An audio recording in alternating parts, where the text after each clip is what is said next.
बिपिएफनो भट होआबा न'नि आइडिया जानाय नङा होननानै बुंदों खिन्थु जों बुंदों जेसेबांखिनि गोरिब गुन्द्रा मानसिफोर दं न' मोनथावनाय मानसिफोर दं बिसोर गासिबो न' मोनजोबनांगौ आरो माबा मोनसे जाहोनाव जुदि न' मोनासैब्ला जों मोनसे आसुनि लाबोगोन बड'लेण्ड आवास योजना होननाय बिनि गेजेरजों जोङो 1 लाख थाखानि न' खालामनानै होगोन जोङो दिनै बे खोथाखौ सिन्था खालामनानै दोनदोंमोन दा रायजो राजा नोंथांमोन दा बेखायनो जों बुंबाय थादों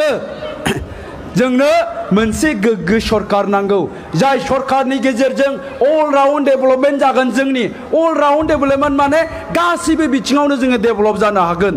आं मोनसे खोथा बुंनो नागिरदों जे हमनानै ला नैबेजों मोनसे लामा जाबाय मालबरनि लामा जाबाय बेजों मालबरनि लामा जाबानो जों डेभेलप जानो हाया नङा होमबा जों डेभेलप जानो गोनांब्ला बे गामियाव थानाय न'खरफ्रोमबो न'खरनि गथ'फ्रा क्वालिटि एडुकेसन मोननो हानांगोन गुन गोनां सोलोंथाइखौ मोननो हानांगोन नङा होमबा नाथाय दिनै बे बिपिएफ सरकारा डिपार्टमेन्ट थासेयावबो एडुकेसन डिपार्टमेन्ट थासेयावबो बे 17 बोसोराव जोंनि बेफोर गामिनि गोरिब गुन्द्रानि गथ'फ्रा क्वालिटि एडुकेसन मोननांगौनि थाखाय जेबो आसुनि लायासै जेबो पलिसि लायासै बुजिफैनोबो बिथांमोना नाजायाखिसै दुखुनांथावै जों नुबाय दिनैनि दिनाव बैफोरबायदि गामिफ्राव जोंनि गथ'फ्रा एलपि स्कुलाव क्लास 5 पास जानायनि उनावबो दिनै गावनि नामखौ लिरनो रोङा एबिसिडिया क्लियार नङा कख'आ क्लियार नङा बै गथ'फ्रा सोर बिसोर खुनु मास्टारनि गथ' नङा बिसोर खुनु सोरबा धोनि मानसिनि गथ' नङा बैसोर जाबाय जोंनि गामिनि थेला बोग्रानि गथ' खामला मावग्रानि गथ' बन दानना जाग्रानि गथ' ना सारना जाग्रानि गथ'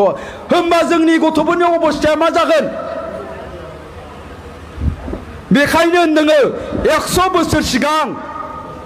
जाय थेला बोग्रामोन बिनि फिसायाबो दिनै थेला बोग्रा जाय खामला मावग्रामोन बिनि फिसायाबो दिनै खामला मावग्रा मानो जादों कारन जोङो क्वालिटि एडुकेसन जोंनि गथ'फोरनो होनो हायाखै दा जों बेखौनो सिन्था खालामदों अल राउन्ड डेभेलपमेन्टनि खोथाखौ जोङो सिन्था खालामदों एडुकेसनाव माबायदि जोंनि गथ'फोरनो फोरोंथाइखौ होनांगोन जोंनि गथ'फ्रा क्वालिटि एडुकेसन मोननांगौब्ला मा पलिसि लानांगोन दिनै जोंनि माबायाव दङ मेनिफेस्ट'आव इस्ताहाराव 80% मानसिफोरखौ जोङो दिनैनि दिनाव एडुकेटेड खालामनो नागिरदों बे आसनियाबो जोंनियाव दङ रायजो राजा नोंथांमोन दा बेखायनो आं खावलायबाय जोंहा गोनो गोथो साननांगौनि जोंहा जेबो माने गैला रायजो राजा नोंथांमोन दा नोंथांमोना आंखौ गल' नायदों सोरखौबा रागा जोंनाय बायदिबो नुदों आङो गैलाया साला माबा लेक्सारसो मारिबाय दं डायलगबो होआसै जादों नामा गोलाव बुंलिया जोंना सिगाङाव दहाय बुंलांखाजोब्बाय आं बुंनांगौखौ आं बुंबाय आरोखि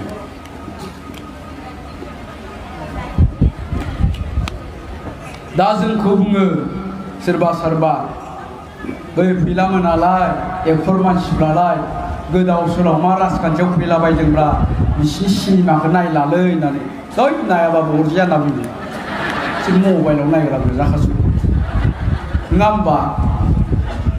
दा बेबायदिनो जोंहा बुदां बुलब आदायाबो जोंजों गिदिंबाय दङ फैफानो नागिरदोंमोन फन हरदोंमोन असमियाखौ बालागे फैफरिया बय असमियाखौबा असमिया नाजाने ना दा जोंहा बुदां बुलब आदायाबो फैनो नागिरदोंमोन आरोखि लाबोफायाखै आङो दा फाग्लाथारलै बिमा माबि बुंफैयो दा बुं आं हाबा जायाखै दे होनना लाफैबाय थायो मानसिया हाबा जाबाय बोरायलायबाय हाबाखौ आंसो जायाखै आंनो बेबायदि बुंना लाया गावसो बुंनानै लाबाय थायो आरोखि मिथिगौ ना फिसाजोबो दं बुदां बुलबा फिसाजो नामाबा जिं सिखि जिं मा नामानो जिं सिखि जिं फाग्ला नामनि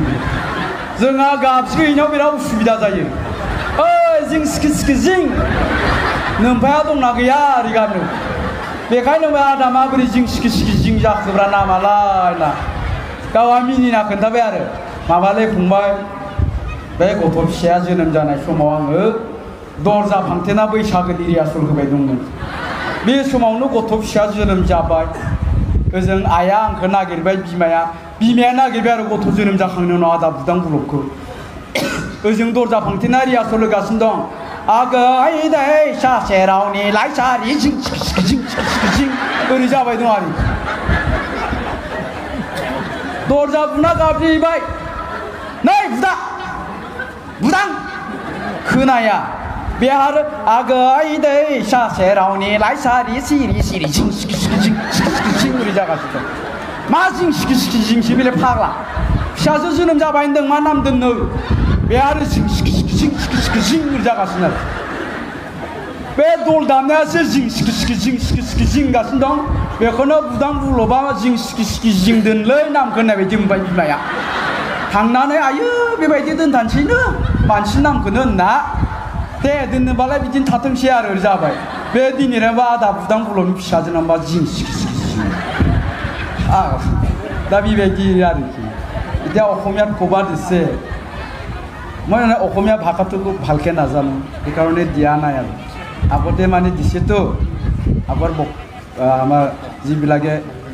বক্তৃত্ব ৰাখিছে সেইটোকলৈ কৈছে তথাপিও ক'বা দিছে যিহেতু ক'বলৈ চেষ্টা কৰিম নাযাবাই কৰিম নহ'বও পাৰে নङा होमबा